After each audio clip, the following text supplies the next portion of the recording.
É assim que se parece uma política externa inteligente? Eu considero essa política externa muito voltada para interesses locais e extremamente provinciana. Pode-se ter a impressão de que ela regrediu a ser uma marionete dos americanos. E aqui vejo, acima de tudo, uma infantilização da política externa. Temos uma embaixadora em Kiev que se deixa fotografar com um tanque de pelúcia, posta isso no X e escreve embaixo: meu brinquedo favorito.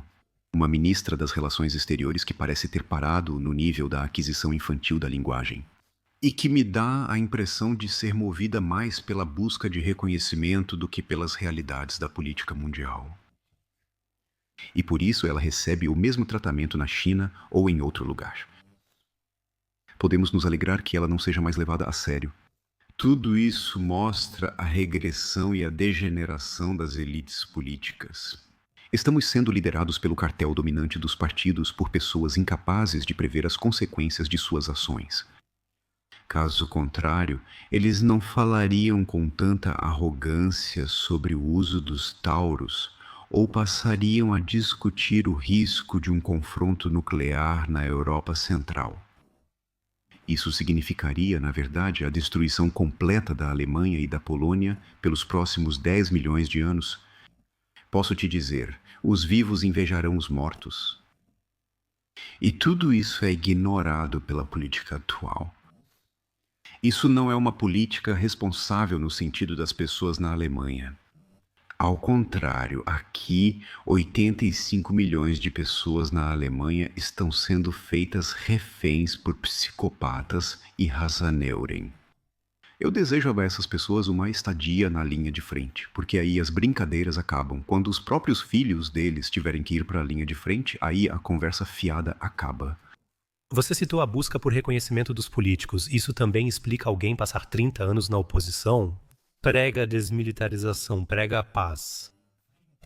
Ao governar, faz uma reviravolta de 180 graus e age ao contrário do prometido. Na verdade, no dia a dia operacional, alguém tem realmente algo a dizer? Você mencionou antes o fantoche dos americanos. Ou, no dia a dia operacional, a gente só lida com tratados transatlânticos, disciplina de bancada e basicamente só precisa implementar o que é apresentado. Ou seja, esse comunicado de imprensa que mencionei no início. Há muita ética de convicção envolvida e pouca ética de responsabilidade, para citar Max Weber.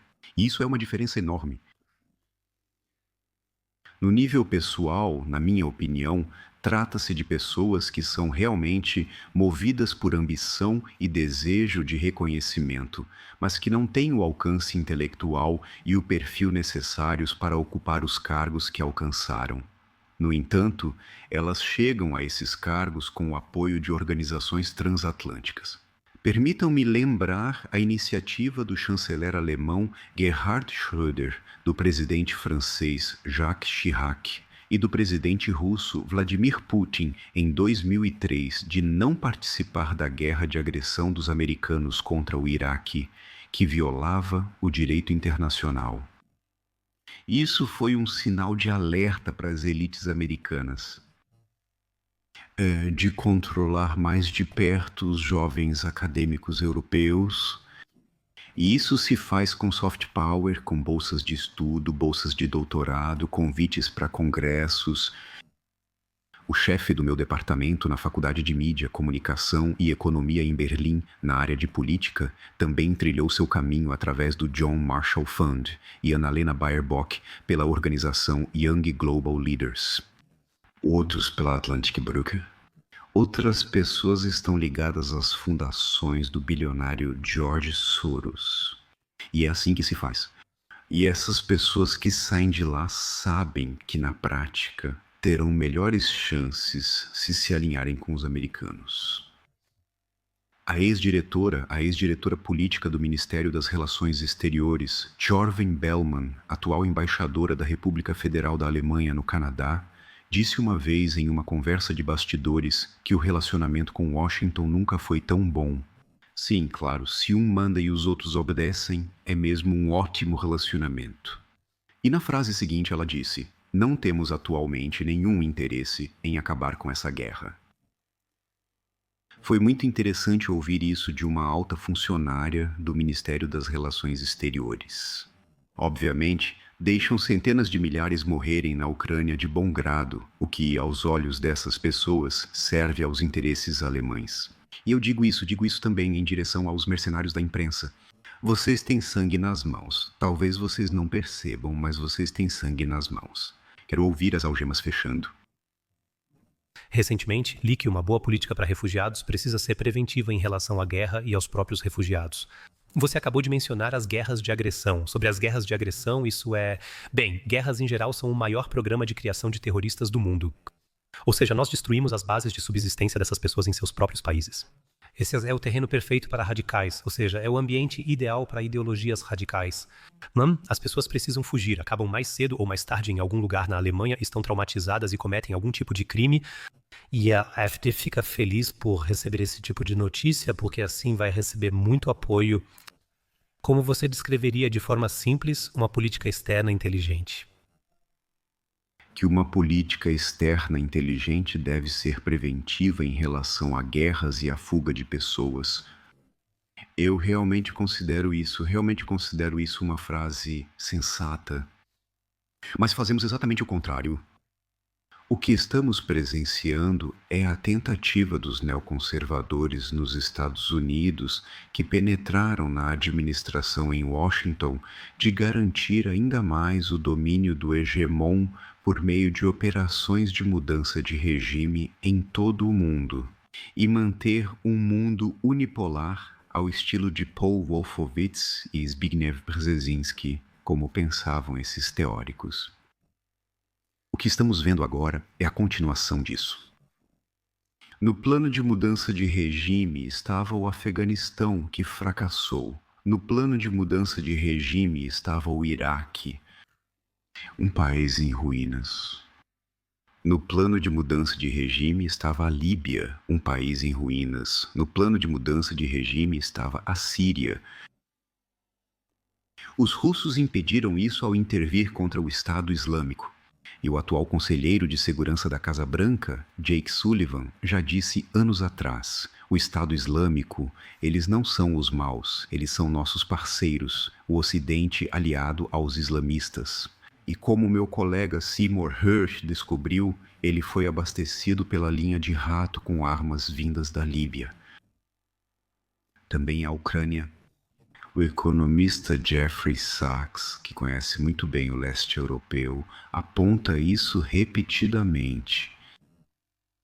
A Ucrânia também é o auge de uma operação de mudança de regime dos Estados Unidos da América, também aqui fracassou, país destruído com centenas de milhares de mortos. Essa política está indo pelo caminho errado.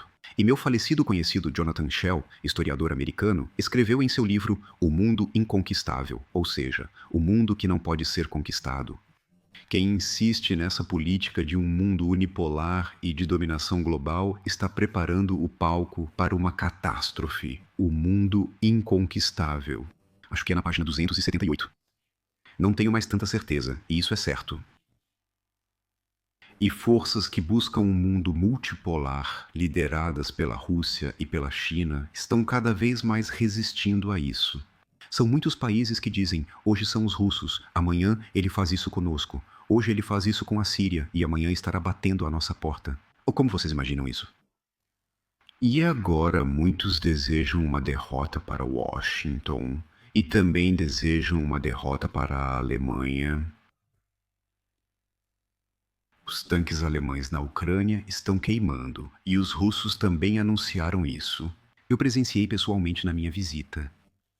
A população também faz uma distinção clara entre o governo alemão e o povo da Alemanha, que, como eu, vem ao país para ouvir e entender o que realmente está acontecendo. Existe uma diferença. Mas eu acho que isso vai acabar mal.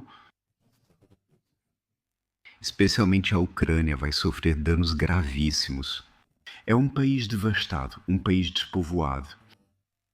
Em 1991, a Ucrânia tinha 52 milhões de habitantes. Agora, se estou bem informado, estamos em 29 milhões. Essas são pessoas que não querem mais voltar para um país destruído. O segundo grande perdedor é a população alemã, que está sendo arrastada cada vez mais profundamente para essa guerra por suas elites. O mais inofensivo que pode acontecer agora é que os custos recaiam sobre o contribuinte alemão, e isso serão centenas de bilhões. A pior consequência possível é que alguém perca o controle nesse jogo de pôquer e aconteça uma troca de ataques nucleares na Europa Central, com ao menos 100 milhões de mortos. E posso dizer que, infelizmente, a população na Alemanha ela está calma e apenas assiste a esse jogo. 2/3 da população me parecem ter uma espécie de inteligência de rato. Eles acreditam que, se participarem do joguinho dos americanos, vão sair dessa quase ilesos e não precisarão compartilhar sua riqueza com aqueles na África e na Ásia. Isso pode acabar se revelando um engano. Porque Henry Kissinger disse, já em idade avançada, é perigoso ser inimigo dos Estados Unidos. Mais perigoso ainda é ser amigo dos Estados Unidos, pois esses são sacrificados. Talvez teria sido uma política inteligente se aproximar mais dos países do Brasil, Rússia, Índia, China e África do Sul, porque é lá que estão nossos mercados, é lá que nosso conhecimento em engenharia é valorizado. Porque esses países, África do Sul, Índia, China, Rússia, Brasil, no fundo não buscam guerra. Eles têm outro problema, desenvolvimento. Eles têm o problema de que cada pessoa em seus países precisa de um teto sobre a cabeça. Cada criança deve ir à escola e aprender a ler e escrever. A população precisa de comida e água limpa. Eles enfrentam um problema de desenvolvimento. E aí poderíamos ajudar, em vez de seguir atrás de um hegemon que possivelmente vai nos entregar a própria sorte. O que você acha que 2/3 da população deveriam fazer para resistir um pouco a isso? Eu sinto que as pessoas hoje em dia também se sentem muito impotentes porque há tantos conflitos acontecendo lá fora que chega um momento em que a gente nem consegue mais diferenciar. A gente vai de um cenário de horror para o outro. Da Covid para a Ucrânia, da Ucrânia para Gaza. É quase impossível ter uma opinião diferente sobre isso. Sinto que as pessoas querem, mas não conseguem. Pela minha observação, muitas pessoas estão completamente exaustas, sem forças e confusas. O coronavírus desempenha um papel importante. Esse foi o teste para ver o que pode ser imposto à população, e o resultado foi que se pode impor muita coisa a ela. Mas as causas são mais profundas. Isso é, acima de tudo, a ordem neoliberal com seus contratos de trabalho voláteis e sua intensificação contínua de desempenho. Trabalhadores sempre correm e chegam em casa à noite. Aí ainda é preciso fazer algumas contas, depois ajudar as crianças com os deveres de casa.